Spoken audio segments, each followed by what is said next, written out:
नमस्कार, मैं doctor Amitabh Singh contract के अपने लेक्चर सीरीज में एक बार फिर आपका हार्दिक स्वागत करता हूं। आज बात करेंगे सेक्शन नंबर 31 से 36 में इंडियन कॉन्ट्रैक्ट एक्ट के डिस्कस किए गए कॉन्टीजेंट कॉन्ट्रैक्ट की। यहां देखेंगे कि सबसे पहले कॉन्टीजेंट कॉन्ट्रैक्ट की डिफिनीशन क्या है और कॉन्टीजेंट कॉन्ट्रैक्ट और नॉर्मल कॉन्ट्रैक्ट जो दूसरे कॉन्ट्रैक्ट्स होते हैं इसमें डिफरेंसेस क्या है।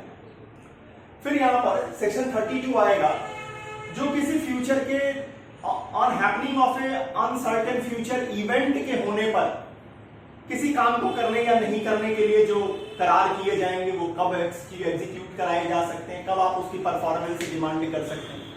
सेक्शन 33 ये कहेगा on non happening of an event, मतलब अगर कोई घटना न घटे तब अगर कुछ करने या नहीं करने के लिए किया गया करार होगा उसकी परफॉर्मेंस आप कब डिमांड करेंगे। सेक्शन 34 कंटिजेंसी की बात करेगी, लेकिन यहां कंटिजेंसी किसी पर्सन के, किसी लिविंग पर्सन के कंडक्ट के ऊपर डिपेंडेंट होगी। अब वो कंडक्ट कैसे, कौन से आचरण में जब डिपेंडेंट होगी तो सेक्शन 34 आएगा। सेक्शन 35 को आप ऐसे समझिए कि section 32 happening of an event की बात कर रहा है। यहां पर टाइम फिक्स नहीं है, लेकिन अगर happening of an event within a certain time period कर दिया जाए तो वो सेक्शन 35 के क्लॉज 1 में कवर होता है। अब 33 और non happening of an event की बात करता है, इसके साथ भी आप सर्टेन टाइम पीरियड दे आके जोड़ दीजिए, 1 साल 2 साल 5 साल 10 साल, जितना वो पार्टीज चाहें। तो अगर आप इसके साथ सर्टेन टाइम पीरियड ले आके जोड़ेंगे that is cover under section 35 clause number 2 on non happening of an future event in a certain time period. और सेक्शन 36 कहेगा कि अगर इम्पॉसिबल चीजों के लिए कोई कंटिजेंसी है तो इस तरह के जो भी एग्रीमेंट होंगे वो वॉइड डिक्लेयर किए जाएंगे। शुरू करते हैं सेक्शन 31 से 36 में डिस्कस किए गए कॉन्टीजेंट कॉन्ट्रैक्ट। सबसे पहले देखते हैं सेक्शन 31 का बेयर क्या है। Section 31 contingent contract means a contingent contract is a contract to do और not to do something if some event collateral to such contract does or does not happen। एक बार फिर से समझ लीजिए, a contingent contract is a contract to do or not to do something if some event collateral to such contract does or does not happen। इसके साथ एक illustration दी है, A contracts to pay B ₹10,000 if B's house is burned। This is a contingent contract. अब समझिए, contingent contract की जो definition है वो ये बता रही है कि यहां पर कुछ करना या नहीं करने का जो एग्रीमेंट है वो किस बात पर डिपेंड कर रहा है। उसके साथ एक कोलेटरल जुड़ा हुआ है इस एग्रीमेंट के साथ कि फ्यूचर में अनसर्टेन जो फ्यूचर इवेंट है वो हैपन होगी या नहीं हैपन होगी, हो भी सकती है और नहीं हो सकती है। अब आ जाइए जरा नॉर्मल कॉन्ट्रैक्ट जो बाकी कॉन्ट्रैक्ट है वहां क्या है। देखिए बाकी कॉन्ट्रैक्ट्स, फॉर एग्जांपल मान लीजिए ए ने बी को ये एग्रीमेंट किया है कि वो 10 जनवरी को 1000 कुर्सियों की सप्लाई करेगा।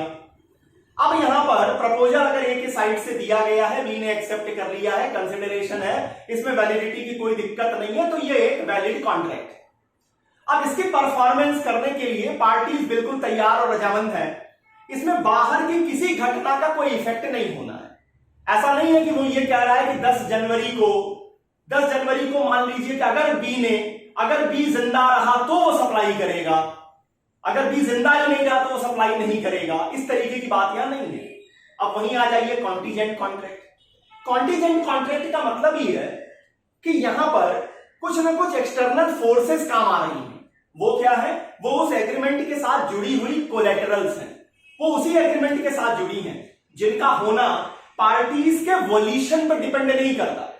मतलब वो घटना का घटित होना या नहीं घटित होना, हैपनिंग और non happening of such event can't be depend upon the वोल्यूशन of the parties. वो पार्टीज की इच्छा पे डिपेंड नहीं करेगा।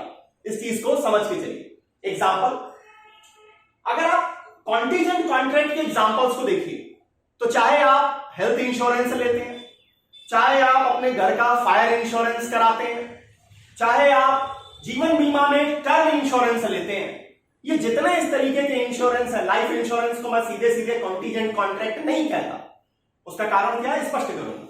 लेकिन अगर आप हेल्थ इंश्योरेंस को देखिए, टर्म इंश्योरेंस को देखिए, फायर इंश्योरेंस को देखिए, ये सारे इंश्योरेंस कॉन्टीजेंट कॉन्ट्रैक्ट कहे जाते हैं भारत में। अगर आप इंग्लैंड की बात करेंगे तो इंग्लैंड में इसे कंडीशनल एग्रीमेंट कहते हैं, कंडीशनल कॉन्ट्रैक्ट के रूप में इनको देखा जाता है। लेकिन भारत में इसको एक स्पेसिफिक नाम दिया गया कॉन्टीजेंट कॉन्ट्रैक्ट का। अब जरा समझिए टर्म इंश्योरेंस को। टर्म इंश्योरेंस आजकल एक बहुत ज्यादा पॉपुलर तरीके से चल रहा लाइफ इंश्योरेंस का एक पार्ट है, जिसे हम प्योर इंश्योरेंस भी कहते हैं। यहां मान लीजिए कोई भी व्यक्ति जो कि इंश्योर्ड होना चाहता है, उसे बहुत कम प्रीमियम का भुगतान करने पर 1 करोड़, 2 करोड़, 5 करोड़ तक के 10 करोड़ जैसी आपकी इनकम होगी, जैसी आपकी एनुअल इनकम होगी, वहां से 10 टाइम्स मोर तक का आपको इंश्योरेंस अवेलेबल कराया जाता है। टर्म इंश्योरेंस में सिर्फ इतना रहता है कि अगर आप 65 साल के पहले मर गए, अगर आप 70 साल के पहले मर गए, अगर आप जो टाइम उसमें दिया हुआ ड्यूरेशन जो आप फिक्स कर रहे हैं वहां के पहले आप एक्सपायर कर गए, या आप कह लीजिए कि स्थायी रूप से अपंग हो गए, मतलब आप अपना कामकाज करने में आप कैपेबल नहीं है, तो इंश्योरेंस कंपनी आपको एक सेट अमाउंट प्रोवाइड करेगी। कुछ इंश्योरेंस कंपनियां जो है वो इसमें सेट अमाउंट के साथ साथ एक मंथली पेमेंट भी ऑप्शन के रूप में दे रही है। आप समझिए। लेकिन मान लीजिए कि अगर आप 65 साल वाली पॉलिसी आपने ली और आप 65 में बसंत तक जिंदा रह गए, अब क्या इंश्योरेंस कंपनी आपको कुछ देगी? कुछ नहीं देगी। क्यों? क्योंकि यहां जिस घटना को घटित होना था वो क्या था कि अगर आप मर गए, अगर आप मर जाएंगे तो आपके नॉमिनी को इतना पैसा मिलेगा, आप मरे ही नहीं तो नॉमिनी का आपने नुकसान कर दिया। आइए अब इसी तरह से जरा फायर इंश्योरेंस को समझिए। फायर इंश्योरेंस मान लीजिए आपने अपने घर को इंश्योर्ड कराया है फायर से और बाकी मान लीजिए किसी भी कैजुअलिटी से। अब इस तरह के जो इंश्योरेंस होते हैं वो 1 साल के लिए होते हैं। ये ज्यादा क्लासिकल एग्जांपल माने जाते हैं सेक्शन 35 में, लेकिन फिर भी होते तो कॉन्टीजेंट ही है। कि अगर आपने अपने घर का इंश्योरेंस कराया या आपने अपने हेल्थ का इंश्योरेंस कराया, अब आप हेल्थ इंश्योरेंस देखते हैं तो 2 तरीके के इंश्योरेंस यहां पर अवेलेबल होते हैं। एक इंश्योरेंस होता है जिसमें आप पहले पेमेंट करते हैं, बाद में आपको रीइंबर्स किया जाता है। दूसरा होते हैं जिसमें कि आप एक कार्ड लेके जाते हैं और कैशलेस फैसिलिटी का उपयोग करते हैं। लेकिन दोनों ही सुविधाओं में, दोनों ही इंश्योरेंस की जो टाइप्स हैं, वहां पर ये इंश्योरेंस पॉलिसी 1 साल के लिए होती है। हर साल आपको इसे रिन्यू करना पड़ता है। और अगर मान लीजिए एचडीएफसी की एक पॉलिसी है जो इकट्ठा आप 2 साल का भी प्रीमियम भुगतान कर सकते हैं, उसे भी ले लीजिए इसमें, तो 1 साल या 2 साल के लिए। अब वहां क्या लिखा हुआ है? अगर आप 1 साल के अंदर बीमार पड़े और अगर आपकी बीमारी हमारे बताए गए कैटलॉग में जो बताई गई डिजीजेज हैं इससे अगर कोरिलेटेड होती हैं, तो 10 लाख का, 20 लाख का, 50 लाख का जैसा आपका हेल्थ इंश्योरेंस होगा, वहां तक हम आपको गारंटी देते हैं, हम आपको इंश्योर्ड करते हैं कि आपके एक्सपेंडिचर को हम बियर करेंगे। ठीक। अब 1 साल बीत गया या 2 साल बीत गया, आप बीमार ही नहीं पड़े, तो क्या आप इंश्योरेंस कंपनी के पास जाएंगे कि भाई साहब हमने प्रीमियम दिया है, हमें 10 लाख रुपए का भुगतान करो क्योंकि हमारी 10 लाख रुपए की हेल्थ इंश्योरेंस है? ऐसा पॉसिबल नहीं है। तो ये भी क्या है? एक कॉन्टीजेंट कॉन्ट्रैक्ट है। अगर आप बीमार पड़े, अगर आपका घर जला, अगर आप लौट के नहीं आए, किसी भी तरीके का, जहां भी अगर मगर किसी काम के होने या नहीं होने पे डिपेंड है, then your contract is to cover under the head of contingent contract. समझता हूं स्पष्ट होगा। यहां पर एक और चीज स्पष्ट कर दूं, यूट्यूब पर मेरे एक स्टूडेंट हैं दिवाकर आपटे जी, इन्होंने ये चीज व्हाट्सएप में लिखा कि सर आप बेयर एक्ट को पूरा पूरा क्यों पढ़ते हैं? हमारे यहां जो टीचर्स पढ़ाते हैं वो शॉर्ट में करके निकल जाते हैं। तो दिवाकर जी, इस पर एक घटना है कि मुझे जिन्होंने कॉन्ट्रैक्ट पढ़ाई, प्रोफेसर सुखपाल सिंह सर जी, उनकी एक बड़ी ही एडमायरेबल हैबिट मैंने देखी। खैर उस समय मुझे वो आदत पसंद नहीं आती थी, लेकिन आज जब मैं टीचिंग के फील्ड में हूं तो अब समझ में आता है कि वो आदत क्यों थी उनकी।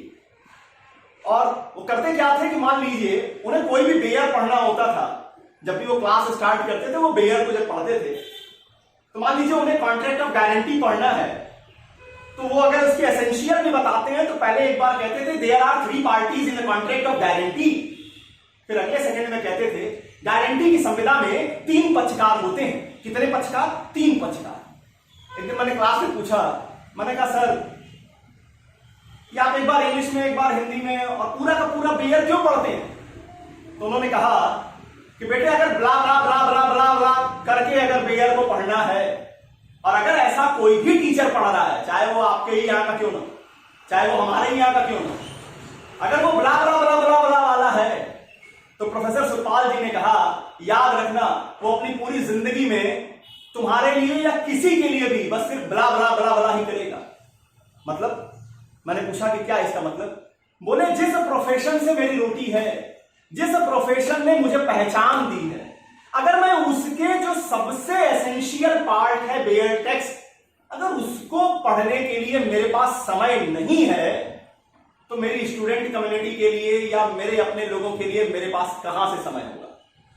तो इसी बात के कारण इस एक चीज को मैंने अपनी जिंदगी में गांठ बैठाई कि नहीं, बेयर टेक्स्ट को अगर आप एक बार दो बार पढ़ते हैं तो वो बेयर टेक्स्ट खुद ब खुद अपने आप को स्पष्ट कर देता है।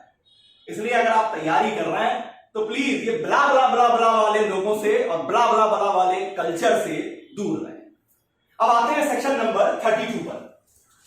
सेक्शन 32 कहता है enforcement of contracts contingent on event happening. अगर किसी इवेंट के हैपन होने पर जो कॉन्ट्रैक्ट डिपेंडेंट होंगे उनका एग्जीक्यूशन आप कब डिमांड करेंगे, उनकी परफॉर्मेंस की डिमांड आप कब करेंगे?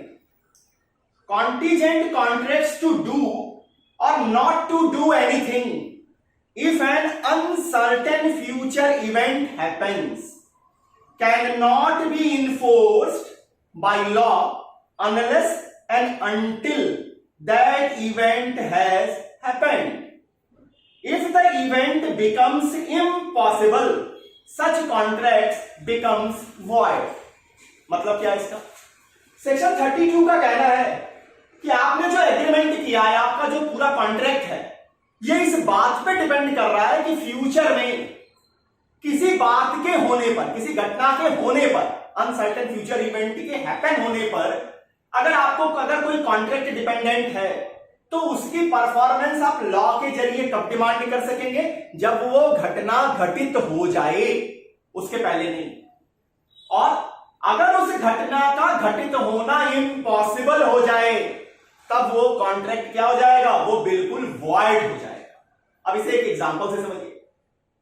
ए ने बी को ये कॉन्ट्रैक्ट एग्रीमेंट किया बी के साथ कि अगर बी का घर अगले 1 साल में जल जाता है, उसको कोई नुकसान आ जाता है, भूकंप से नुकसान हो जाता है, या किसी भी कारण से अगर उसके घर की जो वैल्यू है वो डी वैल्यू होती है, घटती है किसी नेचुरल कैलेमिटीज और बाकी चीजों से, तो वो 1 करोड़ रुपया बी को प्रोवाइड करेगा। अब यहां पर ए जो है, ए ने ये वादा किया, बी इस कॉन्ट्रैक्ट की परफॉर्मेंस कब डिमांड कर सकेगा? जब 1 साल के अंदर वो क्या हो जाए? वो घर जल जाए। चलिए ये 1 साल का जो एग्जांपल है ये ज्यादा सेट 35 में होगा।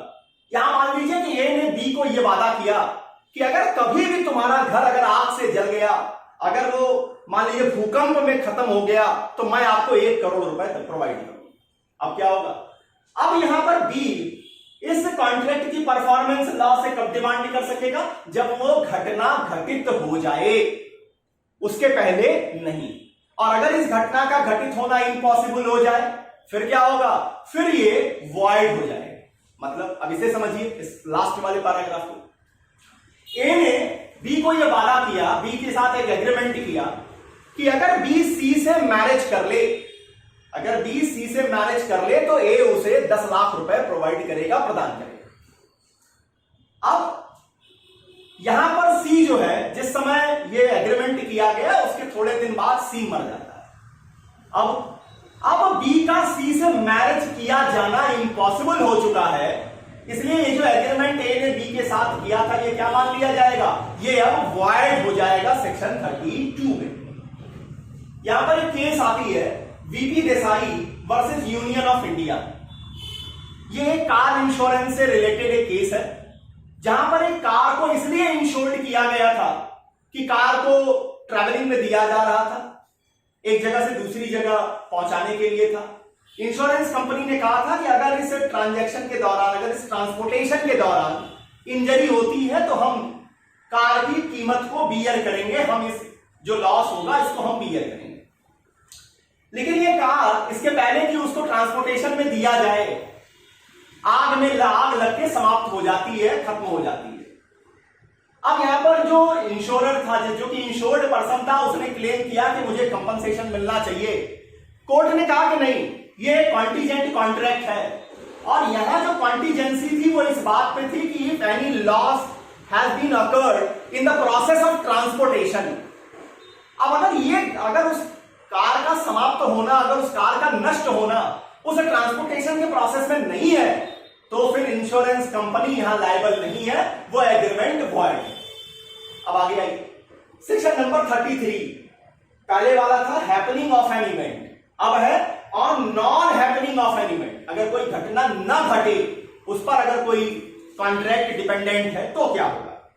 Section 33 stated that contingent contracts to do or not to do anything if an uncertain future event does not happen can be enforced when the happening of that event becomes impossible and not before. For example, A agrees to pay B a sum of money if a certain ship does not return. The ship is sunk. The contract can be enforced when the ship sinks. अब समझ, section 33 कह रहा है कि अगर आपका contingent contract इस बात पे डिपेंड कर रहा है कि कोई अनसर्टेन फ्यूचर इवेंट हैपन न हो, उसकी हैपनिंग न हो, तब वहां पर ऐसे कॉन्ट्रैक्ट की परफॉर्मेंस ऑफ लॉ से तभी डिमांड कर सकेंगे जब उस घटना का होना इम्पॉसिबल हो जाए, उसके पहले नहीं। अब इसको आप एग्जांपल जो यहां पे टेक्स्ट के साथ दिया कि ये बी को ये वादा करता है कि अगर उसका जहाज डूब जाता है, अगर उसका जहाज नष्ट हो जाता है, लौट के नहीं आता है, तो वो एक अमुक अमाउंट, एक फिक्स अमाउंट उसको प्रोवाइड करेगा। बी का जहाज डूब जाता है। अब जब जहाज डूब गया तो बी क्या कर सकता है, सेक्शन 33 का सहारा लेकर के उस कॉन्ट्रैक्ट को, परफॉर्मेंस को क्लेम कर सकता है, डिमांड। अब आ जाइए, अब 34 में थोड़ा बाद में आते हैं, पहले आ जाते हैं सेक्शन 35 पर। 32 में आपने देखा on happening of an event. 35 में जो पहला क्लॉज है वो सेम चीज कह रहा है, बस इसमें एक प्रोवर्ब और जुड़ जाएगा, इन ए सर्टेन टाइम पीरियड। मतलब किसी घटना के घटित होने पर अगर कोई कॉन्ट्रैक्ट डिपेंडेंट है और उस घटना का घटित होना एक निश्चित समय पीरियड में होना चाहिए, 1 साल, 2 साल, 5 साल, 10 साल, जैसा पार्टीज फिक्स करना चाहिए। तो देखते हैं सेक्शन 35 का क्लॉज 1 क्या कह रहा है।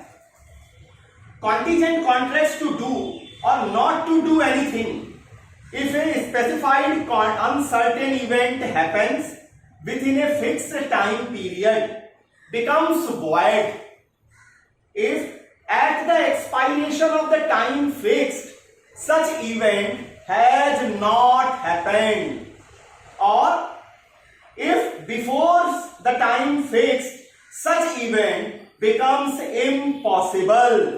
अब देखिए, मतलब सेक्शन 35 कह रहा है कि अगर कोई कॉन्टीजेंट कॉन्ट्रैक्ट इस बात पे डिपेंड कर रहा है कि एक सर्टेन टाइम पीरियड के अंदर वो कोई घटना, अनसर्टेन फ्यूचर इवेंट हैपन करे, घटित हो, तो वो वॉइड हो जाएगा।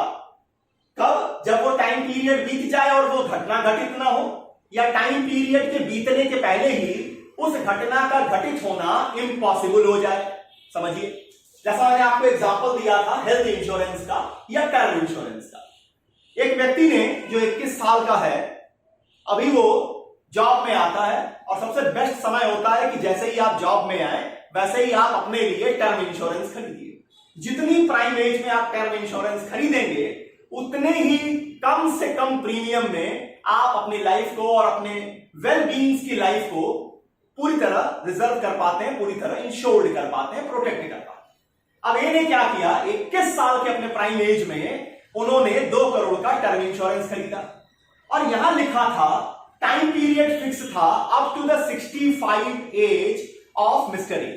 मतलब ये अगर 65 साल के पहले अगर मर जाते हैं या परमानेंट तरीके से, स्थायी तरीके से मान लीजिए कि इनकैपेबल हो जाते हैं अपने रेगुलर कामों को करने में, अपनी जॉब को करने में, तो इंश्योरेंस कंपनी 1 करोड़ का भुगतान करती है।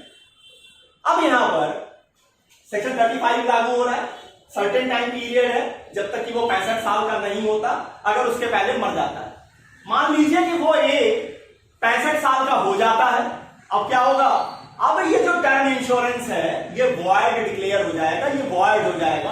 अब वो 65 साल के बाद 6 महीने बाद मर जाए, 7 महीने बाद मर जाए, अगले साल मर जाए, 65 साल 2 दिन पे मर जाए, इंश्योरेंस कंपनी अब उस कॉन्ट्रैक्ट में लायबल नहीं होगी कि उस इंश्योर्ड व्यक्ति को वो प्रोवाइड करे कंपनसेशन, या वो प्रोवाइड करे जो इंश्योर्ड अमाउंट उसने कहा था। आइए सेकेंड पार्ट पे, on non happening of an future event, uncertain event within a certain time period. अब यहां देखिए, कहता है contingent contracts to do or not to do anything if a specified uncertain event does not happen within a fixed time period may be enforced by law when the time fixed has expired and such event has not happened, or before the time period has expired if it becomes certain that such event will not happen। मतलब अब यहां section 35 का जो second portion है वो कह रहा है कि कॉन्टीजेंट कॉन्ट्रैक्ट अगर किसी अनसर्टेन फ्यूचर इवेंट के सर्टेन टाइम पीरियड में नॉन हैपनिंग पे डिपेंड करते हैं, तो आप इसकी डिमांड कब कर सकेंगे, जब वो टाइम पीरियड बीत जाए और वो घटना घटित ना हो, या उस समय के पहले उस घटना का घटित होना इम्पॉसिबल हो जाए। अब इसको कोई एग्जांपल से समझिए। अगर ए बी को ये कहता है, अगर ए बी के साथ ये एग्रीमेंट करता है कि बी का जहाज अगर अगले 5 साल में लौट कर नहीं आता है, वापस इस बंदरगाह पे नहीं आता है, तो ए जो है वो 10 लाख रुपए प्रोवाइड करे। अब बी का जहाज डूब जाता है या 5 साल बीत जाते हैं और वो जहाज वापस नहीं आता है, तो फिर यहां ये कॉन्ट्रैक्ट को बी इन्फोर्स करा सकेगा लॉ के जरिए ए के खिलाफ। तो 32 में आपने देखा on happening of an event, यहां टाइम पीरियड की बात नहीं थी। 35 क्लॉज 1 में इस 32 के साथ टाइम पीरियड जुड़ जाएगा। 33 में नॉन हैपनिंग की बात आई। 35 क्लॉज 2 में जब आप आते हैं तो वहां पर इसमें भी एक सर्टेन टाइम पीरियड जोड़ दिया जाता है, जुड़ करके अगर कॉन्ट्रैक्ट किया जा रहा है तो वो 32 और 33 में न जाकर 35 में जाएगा। अब आइए सेक्शन नंबर 34 की बात करते हैं, जहां ह्यूमन कंडक्ट पे डिपेंड करेगी कंटिंजेंसी। सेक्शन 34 कहता है if the future event on which a contract is contingent is the way in which a person will act at an unspecified time, the event shall be considered to become impossible when such person does anything which renders it impossible that he should so act within any definite time or otherwise than under future contingencies। अब समझिए, यहां section 34 कह रहा है कि contract की contingency किस बात पर डिपेंड कर रही है, किसी जीवित व्यक्ति के कंडक्ट के ऊपर निर्भर कर रही है कि वो एक अनसर्टेन टाइम पर किस तरह से उसका कंडक्ट, किस तरह से वो बिहेव करता है। अब अगर मान लीजिए उसने अपने बिहेव में कुछ ऐसा किया कि अब उस घटना का होना इम्पॉसिबल हो जाए, सामान्यतः फ्यूचर कंटिंजेंसी में वो हो भी सकता है, तो भी यहां मान लीजिएगा कि यहां पर अब जो सेक्शन 34 में कंटिंजेंसी है वो क्या हो जाएगी, इम्पॉसिबल हो जाएगी। इसको एक एग्जांपल के जरिए समझिए। यहां पर आप ये समझिए कि मान लीजिए ये एक व्यक्ति है जो जुडिशियल सर्विस की तैयारी कर रहा है और बी जो है वो उसकी गर्लफ्रेंड है। ए बी को ये वादा करता है कि जिस दिन मैं जज बन जाऊंगा उस दिन मैं तुमसे शादी करूंगा। ए ने बी को वादा किया, बहुत सारे वादे ऐसे समाज में किए जाते। ए ने बी को ये वादा किया कि जिस दिन मैं जज बन जाऊंगा उस दिन मैं तुमसे शादी कर लूंगा। अब ए का अभी जो है तैयारी का फेज चल रहा है। कुछ सालों के बाद, कुछ दिनों के बाद ए जो है वो डी नाम की लड़की से शादी कर लेता है। अब देखिए, अभी वो जज बने नहीं, उसके पहले ही उन्होंने क्या किया, उन्होंने डी से शादी कर ली। अब क्या होगा, अब यहां ए का ये वादा कि वो बी से शादी करेगा, ये जो कंटीजेंट कॉन्ट्रैक्ट था ये इम्पॉसिबल हो जाएगा। ये संभव है कि ए जो है वो डी को तलाक दे दे उसको डिवोर्स दे दे, उसके साथ अपना जो संबंध है, दाम्पत्य जीवन है, वो विच्छेद कर ले और फिर वो बी से मैरिज करे, ये पॉसिबल है। लेकिन ये दूसरी फ्यूचर कंटिजेंसीज हैं, जो बिहेवियर के ऊपर जो उनकी कंटिजेंसी थी, अब उस बिहेवियर का होना इम्पॉसिबल हो चुका है। एक लीडिंग केस है इस पर, फ्रॉस्ट वर्सेस नाइट। यहां भी सेम तरीका था। एक लड़के ने वादा किया था एक लड़की को कि मैं आपसे मैरिज करूंगा, मेरे पिता के मरने के बाद मैं आपसे शादी करूंगा। वो व्यक्ति करता क्या है, अपने पिता के जिंदा रहते ही वो दूसरी लड़की से विवाह कर लेता है। अब वो लड़की जो है वो इस ब्रीच ऑफ कॉन्ट्रैक्ट के लिए कोर्ट जाती है, तो लड़के के साइड से तर्क दिया जाता है कि अरे अभी तो पिता मरे ही नहीं है, अभी तो पिता जिंदा है, कम से कम आपको मेरे पिता के मरने तक का तो इंतजार करना चाहिए था। कोर्ट ने कहा बिल्कुल नहीं, आपका बिहेवियर ये बताने के लिए काफी है कि अब आपका इस लड़की से विवाह इम्पॉसिबल हो चुका है। संभावना है कि आप अपनी पहली पत्नी जिससे आपने शादी की वो छोड़ दीजिए, फिर आप इसके साथ विवाह कीजिए, लेकिन ये अब ये इम्पॉसिबल हो चुका है। आइए सेक्शन नंबर 36 पर, जो इस इम्पॉसिबल इवेंट के ऊपर अगर कॉन्टिजेंट कोई कॉन्ट्रैक्ट हो रहा है तो एग्रीमेंट है, तब क्या कह रहे हैं? Contingent agreements to do or not to do anything if an impossible event happens are void whether the impossibility of the event is known or not to the parties to the agreement at the time when it is made। मतलब अगर section 36 को करें, असंभव चीजों को करने का जो करार है वो इम्पॉसिबल है, चाहे भले ही उस चीज के होने की पॉसिबल मतलब उसकी इम्पॉसिबिलिटी की जानकारी उस एग्रीमेंट को करते समय पार्टीज को थी या नहीं थी, इससे कोई फर्क नहीं पड़े। अब इसमें एग्जांपल देख लीजिए। देखिए, बेयर टेक्स्ट के साथ जो इलस्ट्रेशन दी जाती है उसको जरा ध्यान से पढ़िएगा, कारण ज्यादातर कॉम्पिटिटिव एग्जाम्स में जो क्वेश्चन बेस्ड चीजें पूछी जाती हैं वो इन्हीं जो इलस्ट्रेशंस होते हैं इनको बेस करके बनाई जाती है। तो इसको भी जरा ध्यान से देखते चलिए। A agrees to pay B 1000 rupees note if two straight lines should enclose a space. अगर दो सीधी रेखाएं मिल करके एक स्पेस को घेर लें तो ये वादा करता है कि वो बी को 1000 रुपए देगा। वॉइड है, असंभव है। अगर ए बी को वादा करता है कि कल जो है सूरज पश्चिम से निकले या तो मैं तुम्हारे घर जादू से धन पता कर दूंगा। बहुत सारे बाबा जी लोग इस तरीके का अपना प्रचार करते हैं कि जादू से धन पता कर देंगे, गर्लफ्रेंड को वश में कर देंगे, पत्नी को वश में कर देंगे, दुनिया भर का। ये सारे जितने भी एग्रीमेंट हैं ये इम्पॉसिबल है भाई साहब। पत्नी को वश में करना, गर्लफ्रेंड को वश में करना, जादू से धन पता करना, पश्चिम से सूरज का निकालना, ये सारे इम्पॉसिबल इवेंट्स हैं। इसके ऊपर जितनी भी चीजें कंटीजेंट होंगी वो क्या होंगी? सेक्शन 36 में वॉइड होंगी, चाहे आपको पता हो या ना हो। पता हम सबको होता है, लेकिन फिर भी विश्वास कर लेते हैं कि शायद इस महापुरुष के पास ऐसी कोई शक्ति हो। तो याद रखिएगा कि वो बिल्कुल वॉइड। इतनी बातें नहीं कॉन्टीजेंट कॉन्ट्रैक्ट को लेकर। कॉन्ट्रैक्ट की अपनी लेक्चर सीरीज में अगला जो लेक्चर आपके सामने लेकर उपस्थित होगा वो होगा परफॉर्मेंस ऑफ कॉन्ट्रैक्ट। सेक्शन 37 से ऑनवर्ड्स चलेंगे। और एक बात मैं स्पष्ट पहले कर दूं, मैं जानता हूं स्टूडेंट रह के आया हूं, इसलिए पता है कि हम जब पढ़ते हैं तो कॉन्ट्रैक्ट में सेक्शन 37 से 67 कभी पढ़ना नहीं चाहते। केवल दो सेक्शन वहां पढ़ना चाहते हैं, 39, 55 और 56। इसके अलावा कोई सेक्शन हम पढ़ना नहीं चाहते। लेकिन अगर आप कंपटीशन में जाने की बात कर रहे हैं तो याद रखिएगा कि 37 से 67 काफी ज्यादा इंपॉर्टेंट है। इसलिए कि जब तक आप परफॉर्मेंस ऑफ कॉन्ट्रैक्ट को नहीं समझेंगे तब तक आप स्पेसिफिक रिलीफ में किन चीजों के लिए डिमांड करेंगे, कैसे जाएंगे। इसलिए जरूर देखिएगा 37 से 67 में जो परफॉर्मेंस ऑफ कॉन्ट्रैक्ट के एनालिसिस में आपके सामने रखा। उम्मीद करता हूं आपको मेरा लेक्चर पसंद आ रहा है, तो इस चैनल को सब्सक्राइब कीजिए, इसे लाइक कीजिए, शेयर कीजिए। अगले लेक्चर में आपके सामने उपस्थित हूं, तब तक के लिए बहुत बहुत धन्यवाद। नमस्कार।